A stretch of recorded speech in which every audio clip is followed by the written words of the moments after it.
Dr. Meldrum's hands. Cliff number 4. Well, it's a long story. But anyway, if I have time, I'll share it with you. And then here's the other one. I don't know, it is kind of show and tell. I don't mind passing these around during the break or something like that. You're welcome to come up and touch them and caress them. That's what I do. I sleep with them. Yeah.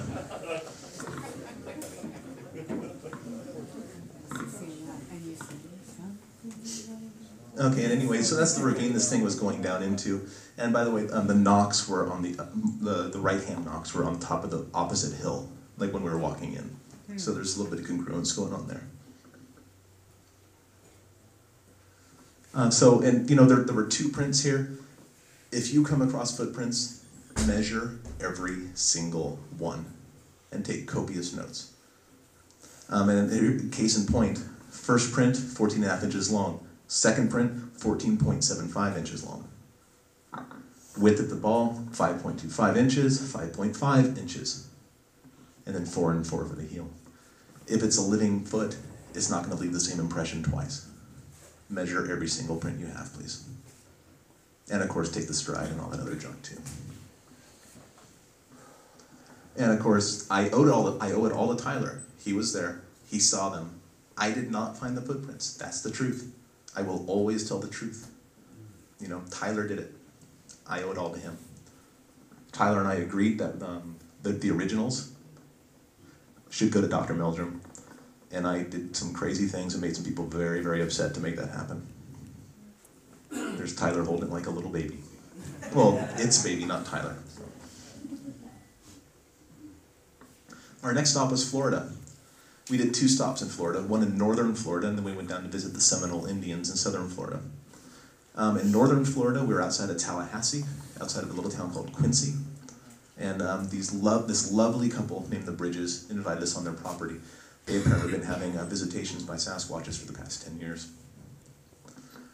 This is their house. Bill Bridges is an architect. He designed the house and built it. Carolyn Bridges she's retired now, but she was a canine arson investigator for the FBI and police for decades. Her specialty was canine units, and she did most things in northern Florida. Whether they're trying to find out the source of a fire or trying to find people who drowned in a canal or whatever it was her job. She worked hand in hand with the police. Utterly, amazingly credible people. And super kind at the same time. We were there in February, so again, this is what it looked like. This is the ravine behind their house where a lot of the action happens. And this is a picture of the same ravine during summer. So you can see there's quite a stark difference there. Over the years, they had stuff happen. One of their neighbors saw a 4 to 5 foot hairy man running through an asparagus field that's adjacent to their property. They have had crazy screams and knocks, pounding on the outside of their houses. They had, their bird feeder was torn down and ripped apart, and then a rubber gasket was wrapped around a log. They have found footprints.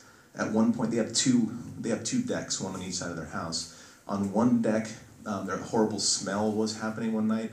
They went out to investigate. They found a large pool of liquid. They think it was drool because they touched it and it left like that kind of mucousy string. And apparently whatever was there had stepped in its own puddle of drool. And I know we've all been there before. So it stepped in its own puddle of drool and left a big barefoot footprint on their deck. They did not photograph it. I was a little disappointed about that.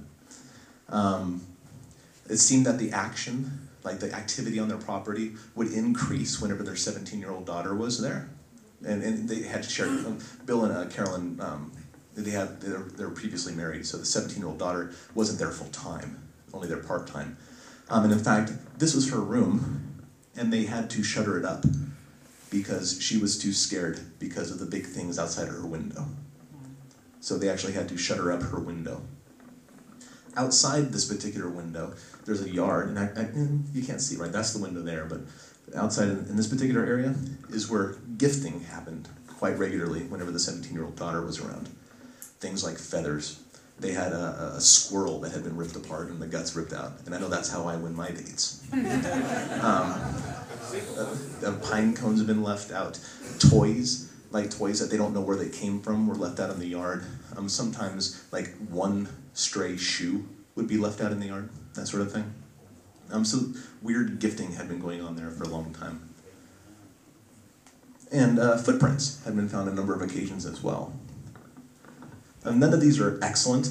This one actually, in my opinion, is the best, but there's no scale item, and it's hard to see because the photographer, just did as best he could. He didn't use any side lighting. He could have probably done a better job, but he didn't know. And that's fine, We're only armed with the knowledge we have, right? But there's a footprint here, there. There's a different one here. This one you can actually see toes in if you look really hard. And curiously enough, about 3 years ago, I was contacted by a friend of mine, David Wright, who was one of the investigators in this, and he says, "Cliff, I need you to copy a print." And so I did. And there's a copy of one of the footprints from the Bridges property. This wasn't left here. It was this. If you saw the episode where the thing might have jumped over the fence, this is the footprint that was left inside their dog pen. There's a very clear big toe at the top, and again, we'll pass these around later. You can take a look at them. So. And actually, when I shipped back the original, I broke it. But Bill and Carolyn are so cool. They said, "Oh, that's fine. Just give us a couple more copies of the mold, from the mold." So I did. I was a little embarrassed actually when I went to go meet them because I knew I had broken their original cast, but they didn't know that was me. So I went there, and once we made nice and stuff, and I apologize. They hugged me.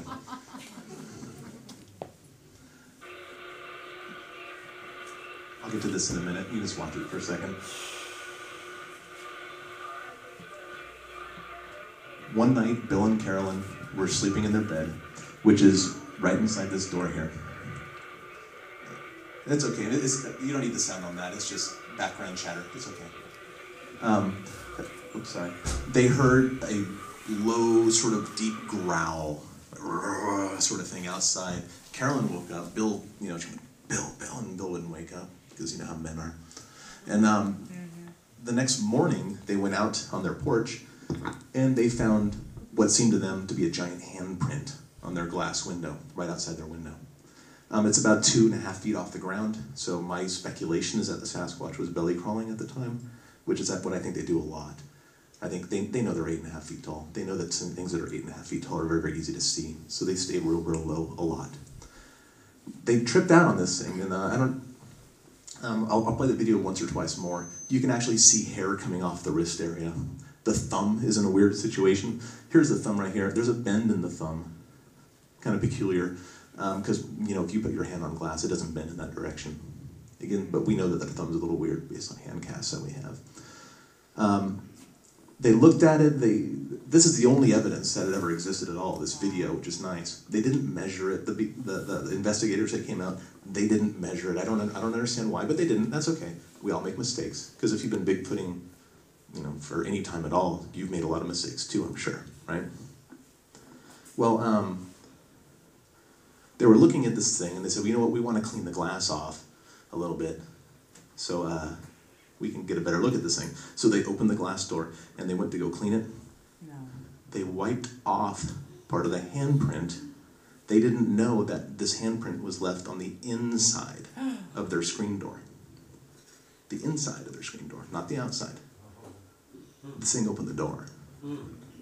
That scared Carolyn kind of bad, actually. But I'll run the video one more time. And I took some, by the way, when I was there, because the previous investigators had not measured anything, I did my best to do so. I measured everything I could on the door. The size of the doorknob, the size of the frame, the size of the window, how big this was, how far that was. And using those measurements and counting pixels and all that nerdy stuff that I like to do, I came across a length of, at the base of the thumb to where the fingers ended. And by the way, the fingers, as far as I can tell, they end there. Bill and Carolyn said they didn't. Bill and Carolyn said that the fingers ended about here, quite a bit further. But again, we don't have a good picture of this, and the people who backlit it, the glare is all over the smudgy, oily handprint, and it's just not a very good picture. So instead of speculating where I think the fingers ended, I just measured to where I knew I couldn't see any more finger.